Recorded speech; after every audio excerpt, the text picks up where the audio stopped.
국민의힘 첫 선대위가 네. 발족후에 처음 열렸는데요.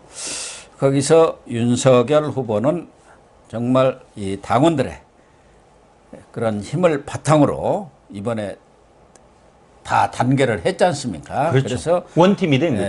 강력한 국정 운영의 동력을 얻었다. 네. 이렇게 얘기를 하고 특히 김종인 총괄선대위원장도 지금 강조점을 두고 있는 게 약자와의 동행 아닙니까? 예, 참 그래서 잘한 거죠. 동행위원회를 네. 윤석열 후보가 위원장을 겸직하게 이렇게 됐죠. 했는데 오늘 또 SNS에 올린 거 보니까 그 서해 공무원 피살을 북한한테 그 네네. 당한 유족들이 그 정보 공개하라 해가지고 재판 1심에서 공개를 하라고 했지 않습니까? 판결이 그렇죠. 내렸는데도 네네. 청와대하고 안보실하고는 또 안 하겠다, 국방부에서는. 그래갖고 또 항소까지 했더라고. 그래갖고 윤 후보가 도대체 은폐할 자료가 어디가 그렇게 많느냐. 맞습니다. 은폐한 자료 다 공개해야 한다. 뭐 최종심이 나오면은 그때는 빠져나갈 수가 없죠.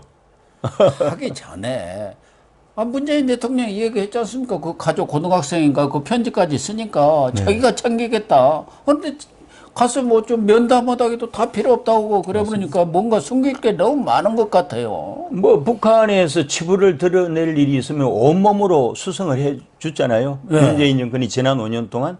그러니까 그 공무원이 피살을 당해가지고 그냥 불에 태워졌지 않습니까? 네. 그런 것에 대해서 다 그의 국방부라든가 국가안보실에서 그런 그 통신이라든가 이런 걸 다 감청해갖고 갖고 있는 거 아닙니까? 네, 다 가지고. 그러니까 그 공개했다가는 그냥 북한에서 그냥 이렇게 뭐 하는 짓들이야 하고 그럴 것 같아서 그런지 이게 그런 것도 안 오고 있고 또 윤 후보가 오늘 또 저 서부 스마일 센터 하고 서울 경찰청 상황실을 이렇게 방문을 해서 강력 범죄 피해자 특히 지금 윤석열 후보는 또 검찰 출신이고 그런 범죄 피해자들에 대한 그 지원 어떻게 해야 하느냐 그런 것들도 사실은 약자들이 많거든요. 그렇죠. 범죄 피해를 당했는데도 어디다 호소할 데도 없고 맞습니다.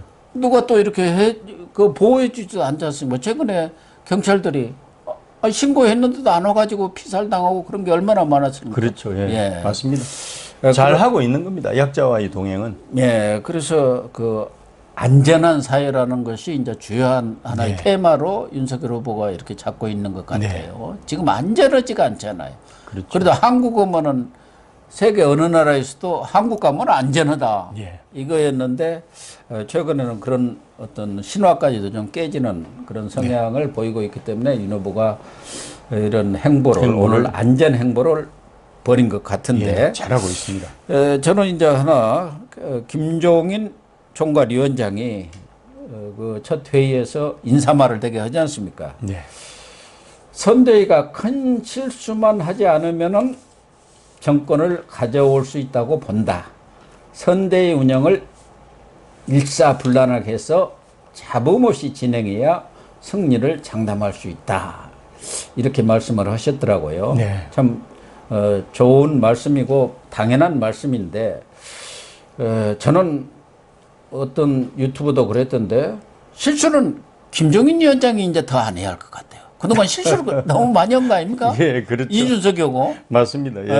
본인한테 해야 할 얘기가 아닌가 난 그런 생각도 버뜩 들더라고요. 반성을 좀 해야죠. 그러면 지금 김종인 또 김병준, 이준석 뭐 김한길 위원장은 이제 특별위원회로 저쪽에서 자기 역할을 하면 되는데 이런 분들은 역할을 어떻게 분담을 하고 있습니까? 지금 사실은 이제 처음에 김종인 이 대표가 이 총괄선대위원장 이제 요구 조건이 4가지가 있었잖아요. 4가지 중에서 이제 첫 번째가 정권을 달라고 한 부분인데 이 정권 부분 외에 2, 3, 4는 사실은 협상 과정에서 윤석열이가 완성을 한 거고요. 캠프가 완성을 했다고 보고 이제 정권을 행사하는 부분에서도 사실은 11월 한 달을 신경전을 하면서 내용적으로 보면은 그 윤캠 쪽이 완성을 한 케이스라고 보는 게 지금 선대위를 100% 장악을 해서 가는 구조가 아니고 기존에 이제 윤석열 후보가 썼던 책략이라면 책략이 기존의 조직을 예. 만들어 버렸잖아요. 예. 그러니까 총괄선대위원장 없이도 상임선대위원장 체제로 출발을 11월 29일 날 했죠. 선대위 출범하기 일주일 전에 해버렸잖아요. 예. 그래서 총괄 없이도 돌아간다는 걸 보여줬던 거고 그 다음에 이 본부장 체제로 간다 해가지고 6본부장을 임명을 다 해버렸어요. 예. 그래서 설사 총괄로 돌아오더라도 김종인 대표가 그 인사권을 행사할 수 있는 자리가 사실은 좁아졌군요. 딱 하나밖에 안 남았던 거죠. 예. 종합상황본부인데 대개 이제 총괄상황본부라고 하는데요. 예. 총괄상황본부 하나만 딱 남겨놓고 여기 이제 총괄본부장에 임태희 전 대통령 실장을 앉힌 거잖아요. 예. 이제 그렇게 해가지고 여기에 뭐 오늘 발표된 거 보니까 이제 그 여러 맹들이 이제 나왔대요. 보니까 예를 들어서 전략기획실장 금태섭, 예. 그리고 정무 대응실장 정태근, 정세분석실장 김건식, 이 세 사람이 비교적 이제 좀 진보적인 성향을 가지고 있는 또 파이터로서 김종인 게 아닙니까? 김종인 사단이라고 볼 수 있는 예. 사람들이죠. 이 사람들을 이 3실장 체제로 하고 나머지 이제 종합상황실장, 상황 1, 2실장 등은 이제 뭐 이철규 같은 경우는 건성동이 예. 추천한 것 같고 오신환 같은 경우는 그 유승민 예. 추천 케이스 같고 정희용 같은 경우는 나경원 추천 케이스 같고 뭐 이런 식으로 해서 이제 임태희 이 총괄본부장 아래에 7실장 체제를 완성을 했는데 여기다 또 하나 더 있습니다. 비서실도 있습니다. 예. 총괄선대위원장을 보좌하는 비서실이 따로 있고요. 그 안에 정책실이 또 따로 있습니다. 참. 본인이 정책은 챙기겠다는 거죠. 그런데 선거라는 건요. 가장 중요한 게 대표님도 잘 아시지만 종합상황실이라고 하거든요. 통상적으로. 예, 그렇습니다. 이번에 이제 격상을 해서 상황본부라고 하는데 했는데요. 종합상황실이라고 하는 것이 그 기능이 선거 전쟁에서 가장 중요합니다. 헤드쿼터지고 네, 헤드쿼터. 심장이나 사람으로 말하면 심장이죠. 컨트롤 타워고요. 예. 또 나머지 6개 본부도 사실상 뭐 통제까지는 않더라도 조정하는 기능까지 할 수 있는 문자 그대로 컨트롤 타워 기능을 하는 곳을 이제 하나 딱 잡은 거죠. 그래서 하나 딱 잡은 거고 그다음에 비서실을 통해서 정책 기능을 보강하면서 본인이 이루고 싶은 것들이 있잖아요. 예. 뭐 기본소득이라든지 뭐 또 하나 더 있죠. 경제정책. 약자와 동행이라든가. 약자와의 동행. 예. 뭐 그 이 컴패셔닛 이번에- 컨서버티즘이죠. 예. 온정적 보수주의를 실현하고자 하는 분이잖아요. 네네. 100조 원의 기금을 확보하겠다 네. 이런 얘기를 뭐 포럼에 가서 어떤 포럼에 가서 그렇게 얘기를 했더라고요. 그렇죠. 그래서 과감하게 예. 이번 코로나 피해를 입은 사람들을 구제해야 한다. 뭐 어차피 윤석열 후보도 중소 그 또 자영업자 그렇죠. 그 50조를 짓고 놓으면 바로 만들어 가지고 네. 그 사람들을 위해서 맞습니다. 풀겠다 이 얘기를 했기 때문에 오히려 지금 김종인 총괄위원장은 그 배인 예. 아주 이 기금을 대대적으로 확보해 가지고 대응책을 마련해야 한다. 그래야 약자가 살아나야 경제가 살아난다. 그렇죠. 이런 그렇죠. 입장인 것 같아요. 김종인 총괄위원장의 메시지가 단순 소박하면서도 되게 구체적입니다. 예, 그렇습니다. 그래서 시민들 그 마음속을 후벼파는 거거든요. 예. 그래서 이거 하나는 되게 특장이에요. 그리고 이 100조는 뭐 윤석열 후보는 50조를 얘기했었습니다만은 이 원희룡 후보가 이 얘기를 한 겁니다. 네. 그 경선 과정에서. 네, 경선 과정에서 네, 한 거죠. 100조 하겠다. 네, 네. 그렇게 해서 과감하게 예.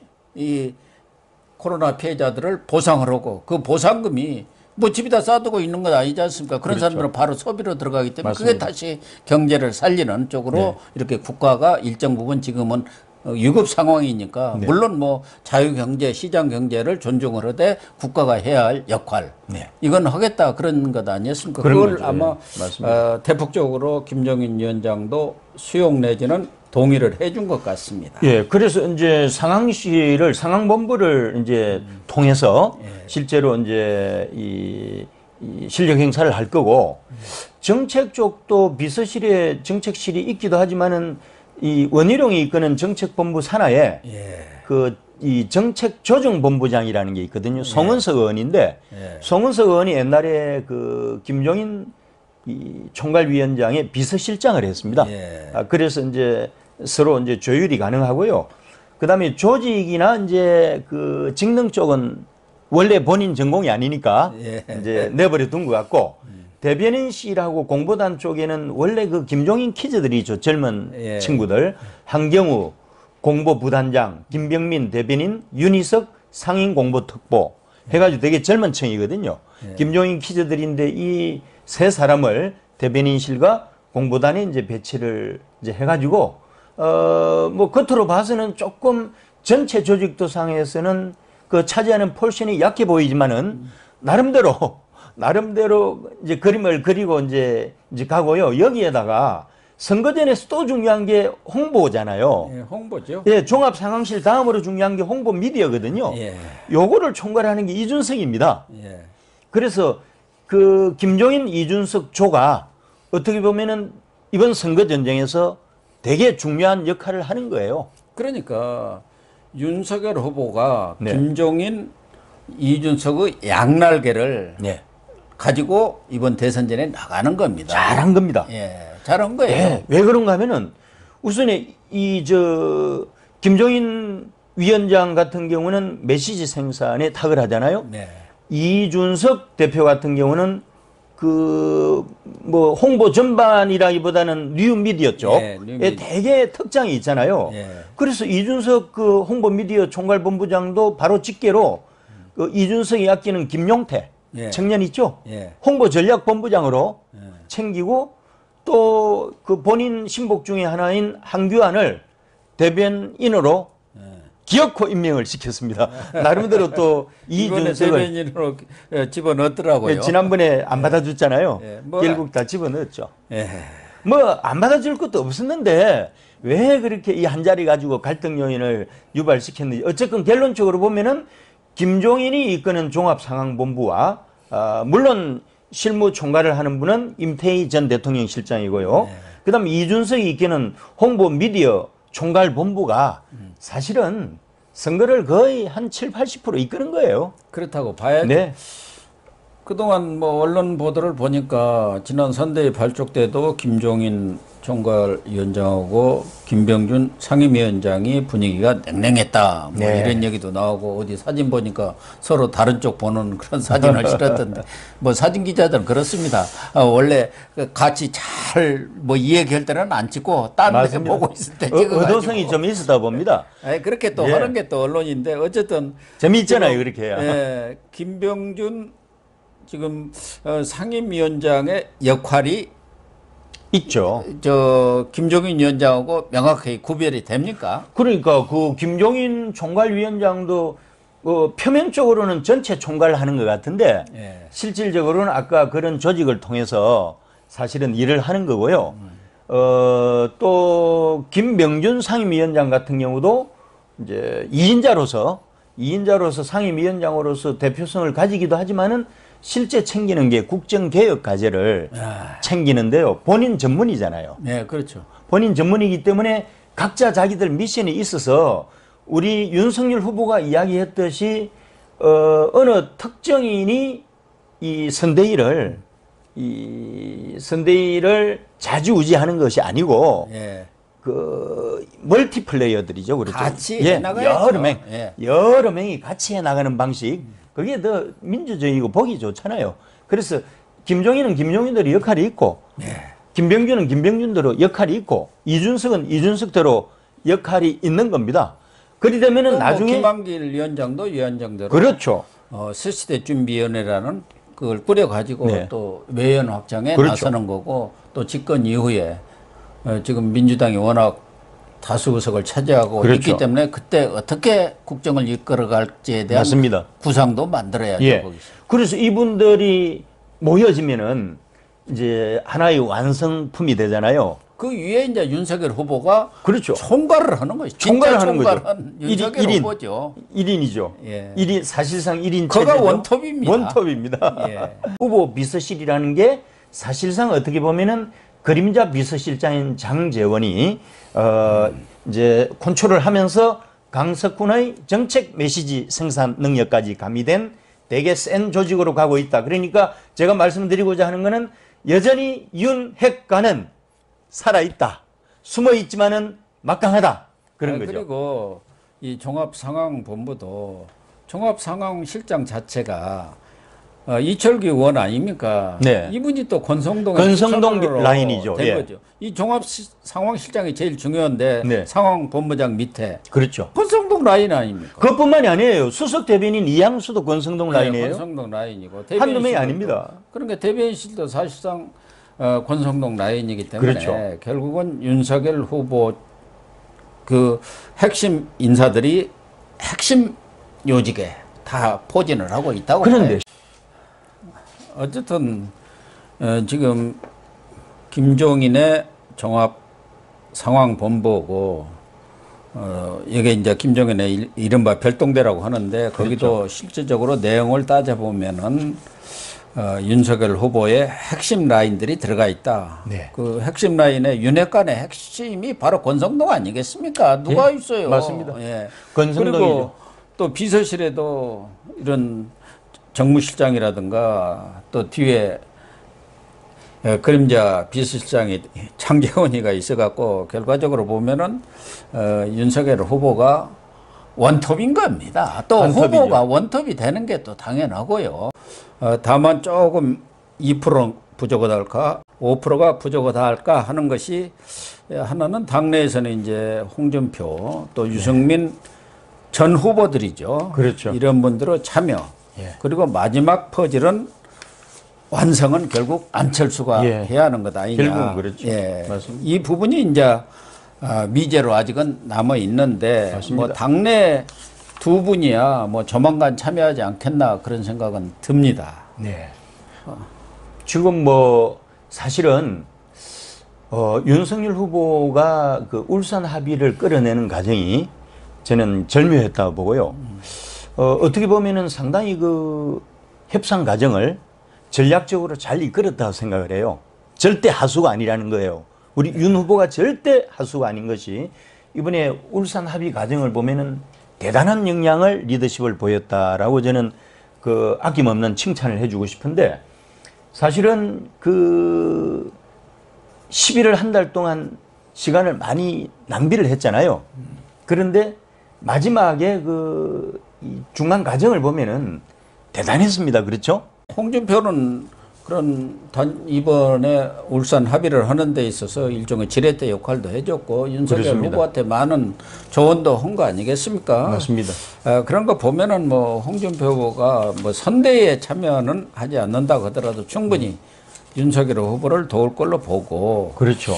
유승민 전 의원 후보에 대해서도 윤석열 후보가 조만간 만나보겠다. 네. 뭐 그렇게 하고 거기에 오신한 네. 그 윤석열 후보 측의 대변인 뭐 이렇게 총괄 예. 이런 역할을 했지 않습니까? 예, 예. 그분이 이번에 상황이실장으로 들어온 것은 예, 상황이실장으로 유승민의 오케이가 있었다고 봐야죠. 예, 그거 없이 봐야죠. 들어올 수는 없기 때문에 유승민까지도 별 문제는 없는 것 같은데 네. 문제는 안철수 국민의당 후보가 지금까지는 뭐 단일화라든가 중도 드롭하는 일 없이 완주를 하겠다.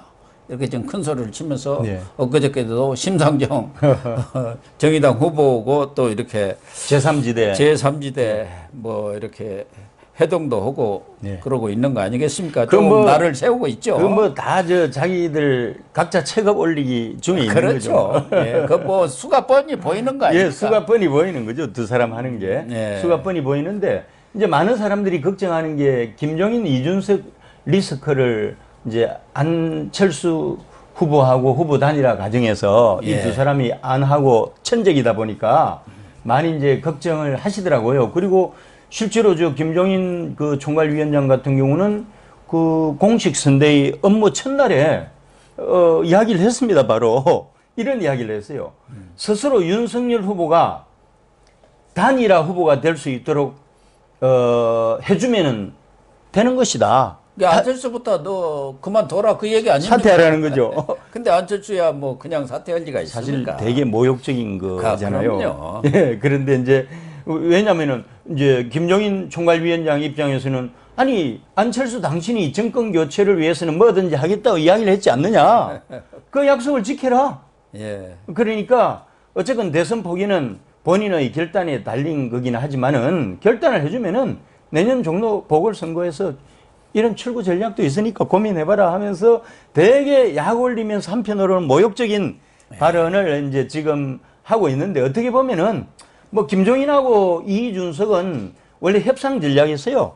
책략인데 국가의 배드가의 책략이 있습니다. 예, 그럼 그래서 배드가의 역할을 배드가 하는 역할을 거예요. 하면 되는 거예요. 그래야 안철수한테 양보를 10개 할 것을 5개만 해도 되는 겁니다. 좀 솔직히 말씀을 드리면 안철수 몸값이 슈퍼갑이에요. 예. 그래서 그걸 좀 낮춰야 될 거 아닙니까? 그러려면 그거를 김종인하고 이준석이가 협박조의 발언을 하여튼 일정 기간 동안 계속 네. 하는 거는 전략적으로 뭐 썩 나쁘지는 않다고 생각을 합니다. 그리고 뭐 윤석열은 또 물밑에 사람들 그렇죠. 보내서 맞습니다. 계속 또 협상을 하면 되고요. 안철수와의 물밑 접촉을 이어가면서 그렇습니다. 결과적으로는 뭐 1월, 2월 가야 되지 않겠나 저는 그렇게 봅니다. 막판에까지 아마 안철수도 벼랑 끝까지 몰고 가지 않겠습니까? 그렇죠. 이럴 말은 바르죠. 예. 2월 말까지 할 것 같습니다. 2월까지 가야 할 거예요. 3월 그렇죠. 9일이 선거일이기 네네. 때문에 극적으로 되겠죠. 예, 또 그때쯤 가면은 이 지지율이 거의 막 박빙으로 갑니다. 박빙으로 가죠. 그러면 안철수가 딱 쥐고 내가 몇 프로 갖고 맞습니다. 있는데 어떻게 할 거예요? 1월 말일 때보다 2월 말이 훨씬 더 주가가 자꾸 올라가는 시기잖아요. 안철수는 올라가고 이 지지율 격차는 좁혀지고요. 양 이제 총괄적으로 달라들기 때문에 박빙으로 갑니다. 2월 말 정도 되면은 51대 49 구도로 가지 네. 않겠습니까? 그리 되면은 중중지대라고 그러죠. 중중지대가 지금 10% 전후거든요.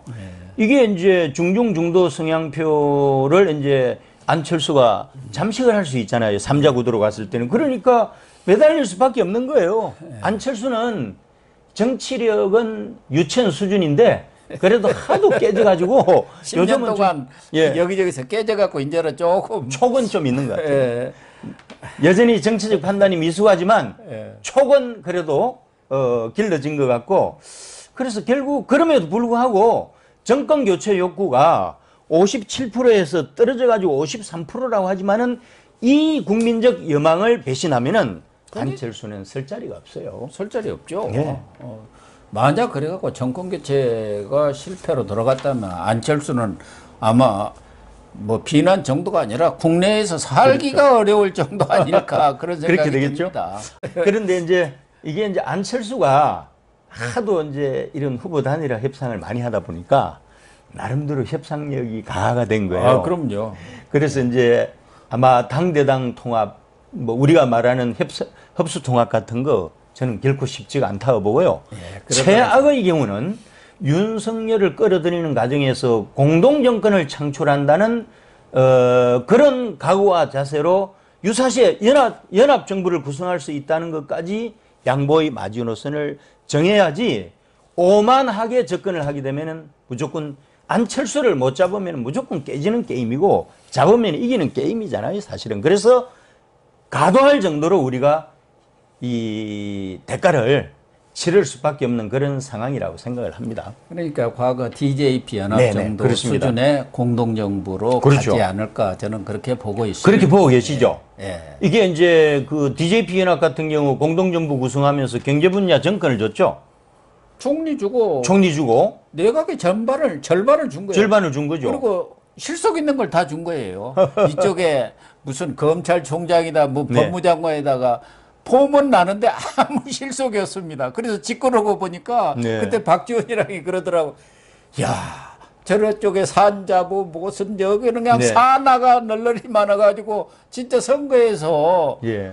애쓴 사람들, 노력한 사람들, 그 뭐 자리를 줘야 하는데, 맞습니다. 줄 게 없다는 거예요. 줄게 국정원장들, 국정원에 누구를 심을 겁니까? 어쩔 그렇습니다. 겁니까? 네. 몇 사람을 심을 거예요? 이게 이제 DJP 연합도로 가게 되면 이제 안철수가 이제 일기 국무총리를 하면서 이제 이 경제 관련 부처 이제 이 뭐라고 할까 그 이제 임명할 수 있는 권한을 부여할 수 있잖아요. 네. 뭐 기재부, 산자부, 가기부, 중소기업, 벤처부, 국토관광부, 해양수산부, 농림수산부가 있는데 사실은 기재부는 뺏기면 안 돼요. 네. 기재부 장관은 양보를 받아내야 되고 나머지는 임명할 수 있는 권한을 이제 부여하면서까지라도 이렇게 줘야 되고 나중에 이제 그 DJP 연합처럼 연합으로 가다가 합당이 될 수도 있잖아요. 예. 합당이 될 때는 또 모델이 있어요. 옛날에 꼬마 민주당하고 신한국당이 합쳐가지고 한나라당이 됐잖아요.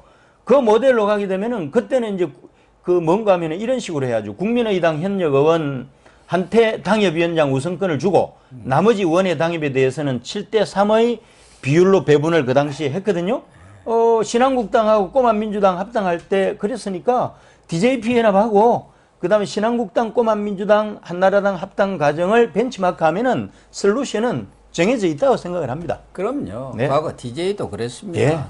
JP한테 대통령 자리만 말고 달라는 거 다 줘라. 맞습니다. 대통령이 되면은 나중에 뭐 1년 후든 몇 개월 후에 그렇죠. 다시 내가 개편하면 되는 것이고 맞습니다. 가져갔던 건 다시 찾아오면 되는 겁니다. 다 돌아오죠, 예. 뭐. 그렇기 때문에 일단 정권 교체가 가장 큰 절체절명은 대의 아니겠습니까? 맞습니다.